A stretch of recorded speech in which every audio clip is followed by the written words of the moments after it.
The White House has denounced what the Wall Street Journal has called the intense online harassment of its reporter Sabrina Siddiqui, who had asked Prime Minister Narendra Modi a question on democracy in India during his joint press conference with President Joe Biden in the US last week. Top official John Kirby, in response to the Wall Street Journal's question on its reporter, said the White House was aware of the reports of that harassment. The Wall Street Journal said since she asked the question, Ms. Siddiqui had been subjected to some intense online harassment from people inside India. She was also being targeted, in part because of her Muslim faith, said the newspaper. It's unacceptable, and we absolutely condemn any harassment of journalists anywhere under any circumstances.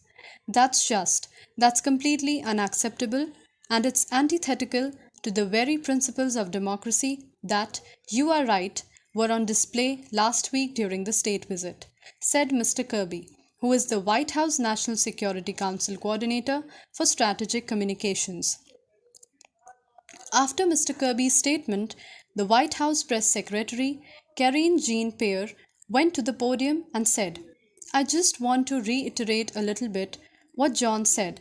We are certainly here at the White House under this administration.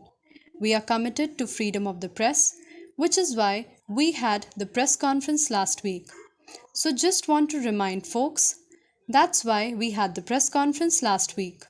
Also, we certainly condemn any efforts of intimidation or harassment of any journalist that is just trying to do their job.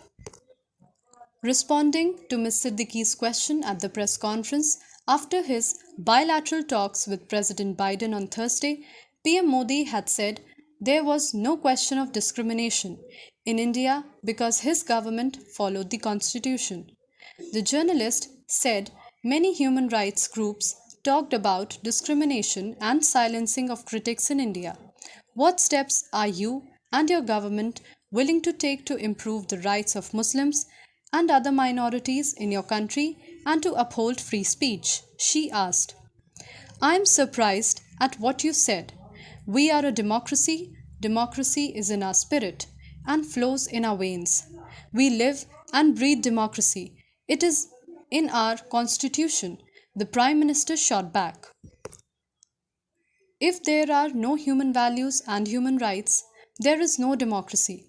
When we live democracy, there is no question of discrimination, PM Modi asserted, adding that everyone had access to amenities irrespective of religion, caste, age, or geography. Prime Minister Modi completely destroyed the motivated question on steps being taken to protect rights of Muslims and other minorities.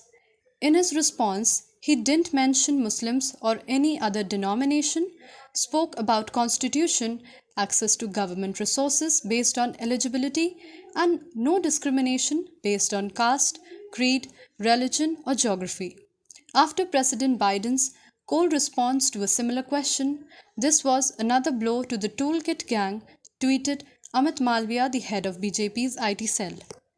Ms. Siddiqui, responding to criticism directed at her online, shared photos of her wearing the Team India t-shirt and cheering for the cricket team with her father, who was born in India. Since some have chosen to make a point of my personal background, it feels only right to provide a fuller picture. Sometimes identities are more complex than they seem, she wrote in the tweet.